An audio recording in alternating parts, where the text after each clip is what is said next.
pendapatnya apa ketika kamu melihat diri kamu sendiri? Bayangin kamu penonton yang sedang nonton kamu.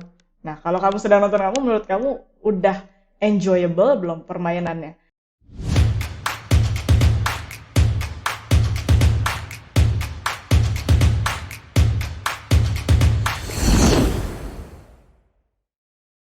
Halo teman-teman Yora, welcome back. Hari ini saya mempunyai segmen baru yaitu video reaction. Jadi saya akan mengomentari permainan seorang gitaris profesional. Dan hari ini adalah gitaris klasik favorit saya, Marcin Villa. Alright, jadi di sini kita punya Marcin Villa yang memainkan karya dari Franz Schubert. Dia adalah komposer piano sebenarnya ya, tapi di sini ada transkripsi yang dibuat ke gitar berjudul Stanchion. Jadi Stanchion ini artinya adalah sebuah karya yang diciptakan untuk orang tercinta ya. Jadi akan bersifat melankolis, romantik, dan memang Franz Schubert sendiri juga berasal dari era romantik. Jadi kita langsung dengerin dulu aja sambil saya komentarin nanti.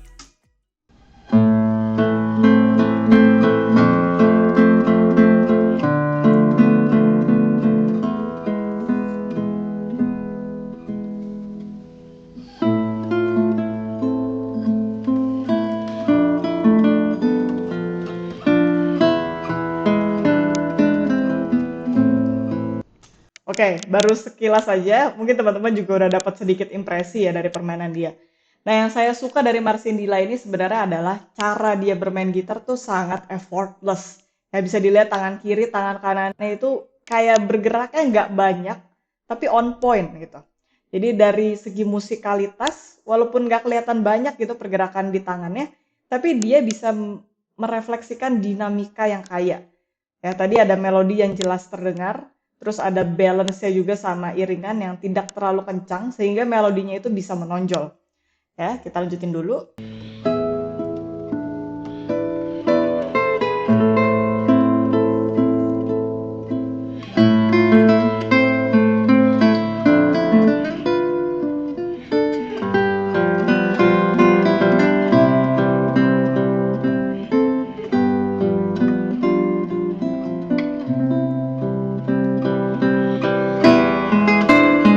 Kayak bisa didengar juga di situ dari bagian iringannya sendiri itu ada teksturnya. Jadi nggak cuma iringan plek di volumenya rata, tapi dia kadang-kadang ada crescendo di crescendo.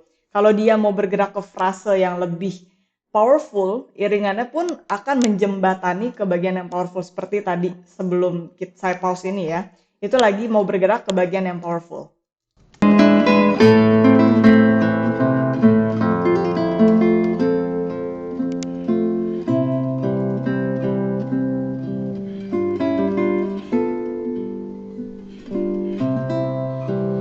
Nah, itu bisa didengar juga gimana dia bisa landingnya itu ke note yang sangat soft, ya ke dinamika yang sangat soft dari yang tadinya powerful sampai dia jatuh ke arah melodi yang sweet gitu. Nah, itu sulit banget sebenarnya untuk dilakukan kalau misalkan teman-teman jarang gitu ya melatih dinamika karena ini suatu hal yang perlu kontrol luar biasa jadi dari tangan kanan.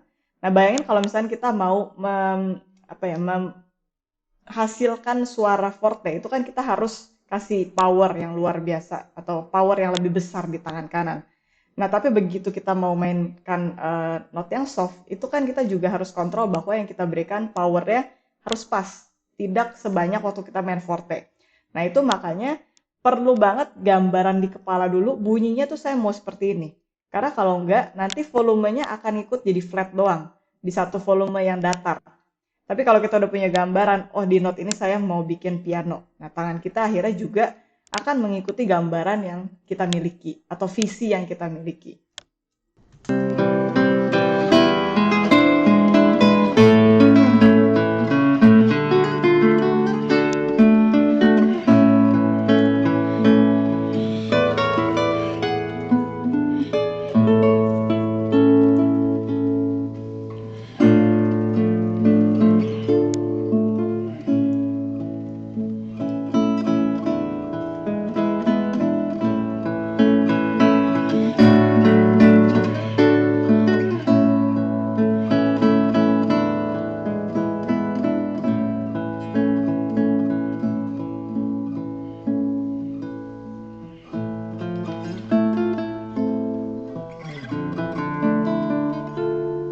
Nah, ini ada bagian di mana saut-sautan ya. Jadi melodinya fokus ke bass, abis itu pindah lagi ke register yang tinggi. Nah, di sini Marsindila juga sudah memainkan dengan sangat baik, dan kita juga bisa mendengar dengan jelas bahwa melodinya bergerak dari bass ke register yang tinggi dengan sangat jelas.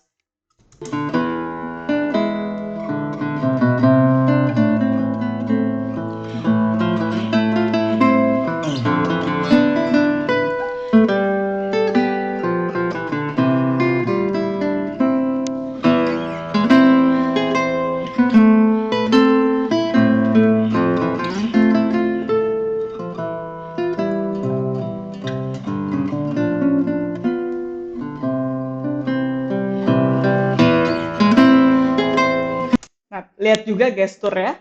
Ketika dia main sesuatu yang powerful, itu gestur tubuhnya juga beda. Waktu dia main melodi yang sweet, itu juga bodinya ngikut. Tapi begitu dia main sesuatu yang powerful, itu juga dia kayak kasih energi di tubuhnya. Jadi kita dapat kesan yang penuh gitu. Jadi nggak cuma dia main yang powerful, tapi mukanya nggak sama gitu sama apa yang dia mainkan. Jadi itu harus sama gitu penampakannya, harus harmonis juga apa yang ditunjukkan di gestur dan apa yang dimainkan. Nggak mungkin kan kita main sesuatu yang mungkin minor atau penuh emosi, tapi kita ketawa-ketawa gitu atau senyum-senyum, itu kan nggak nyambung ya, mimik sama apa yang kita mainkan. Nah, jadi menurut saya di sini sudah sesuai banget apa yang dia mainkan dan apa yang dia sampaikan dari segi gestur dan mimik.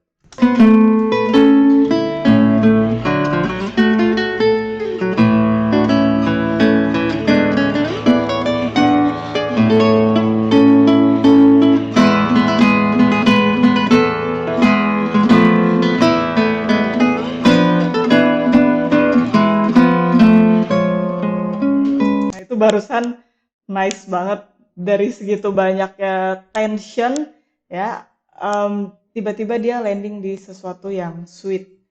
Ya tadi ada sedikit accelerando juga, dia mainin temponya menjadi sedikit lebih cepat karena ada tension tadi yang dia bangun, dan sekarang balik lagi ke melodi yang lebih sweet.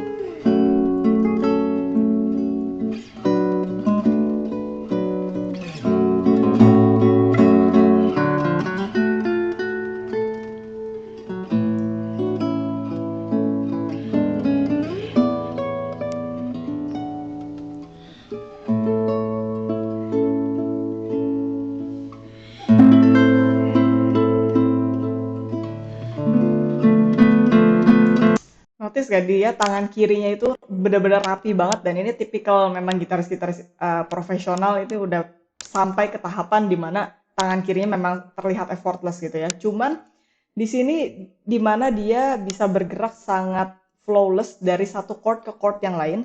Jadi tangannya itu seperti sudah siap ya. Mau ke posisi selanjutnya ini chordnya udah siap. Posisi selanjutnya lagi chordnya udah siap. Jadi ini yang menjadi penting kenapa selama ini saya bawel juga soal fingering, karena kalau kita nggak punya fingering yang tepat gitu, itu akan terasa hektik banget pergerakan tangan kirinya. Tapi kalau kita sudah punya fingering yang tepat dan ada koneksinya di siap dari satu chord ke chord yang lain, ini pergerakannya akan menjadi lebih mudah ya, dan terlihatnya juga lebih effortless gitu dari segi penonton. Nggak kelihatan hektik, kayaknya kok ribet banget jari kiri ya gitu.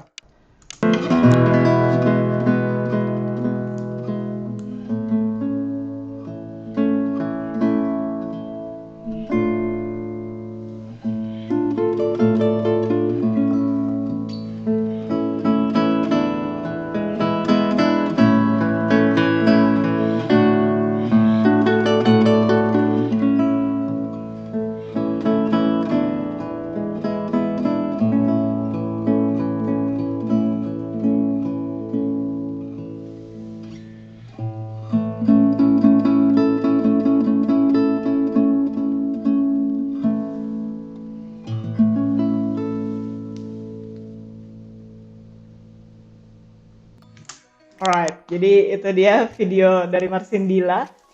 So, dia memang salah satu gitaris yang saya kagumin banget. Saya juga waktu itu udah sempet nonton dia secara live, dan memang nggak beda sama yang di recording ini. Jadi kalau dia live tuh sama juga effortless ya. Jadi kita enjoy banget menikmati. Saya sih enjoy banget waktu melihat dia live, karena ya itu tadi, dia punya visi yang jelas akan musiknya. Jadi itu kayak bercerita gitu. Musik itu kan, apalagi musik klasik ya, dimana kita nggak punya kata-kata untuk mendeskripsikan apa yang kita ingin sampaikan. Itu kita harus punya gambaran yang jelas dulu. Ini titik komanya tuh di mana? Ya, jadi orang yang mendengar juga tahu, oh sampai sini, dan habis itu mulai frase baru lagi, dan jelas juga dinamika yang dibangun sama dia gitu. Jadi nggak flat. Dari segi dinamika, dari segi tempo pun banyak tarik ulur ya. Karena ini juga tipikal dari zaman romantik ya, dimana temponya itu bisa kita mainkan.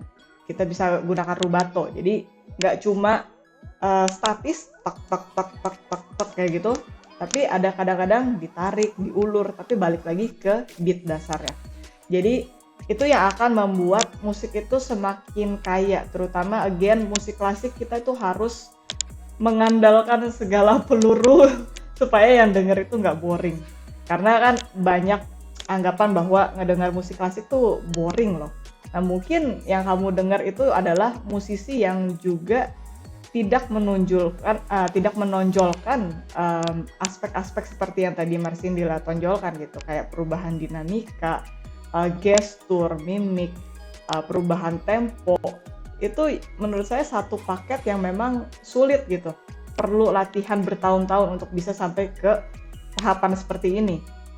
Dan yang di Indonesia menurut saya kurang gitu ya soal gitar klasik, terutama di metode pengajaran, adalah di mana bahwa ketika bermain musik tuh gak cuma mainin notnya aja, tapi perlu juga kita merasakan itu deep down inside gitu. Jadi kita pun harus merasakan apa yang kita mainkan. Kita nih tahu ceritanya tentang apa sih lagunya, atau apa sih yang mau kita sampaikan. Gestur saya udah menunjukkan apa yang saya mainkan belum, kayak tadi kan. Nggak mungkin main lagu sedih terus senyum-senyum, atau main lagu senang tapi mukanya sedih kayak gitu kan. Jadi nggak nyambung gitu. Dan itu memang sesuatu hal yang harus dilatih seiring kamu belajar. Dan makanya recording itu sebenarnya salah satu hal yang powerful banget untuk kamu lakukan.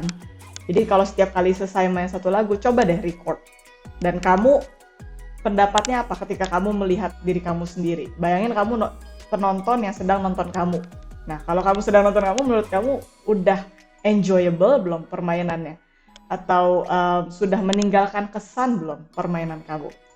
Ya, jadi itu yang harus di-achieve sebenarnya. Jadi bukan cuma mainin notnya terus udah selesai, turun panggung, beres gitu. Nah itu nggak meninggalkan impresi apapun kayak yang denger. Oke? Jadi itu sedikit review dan feedback dari saya dari permainan Marsindila ini, which is amazing banget orang ini.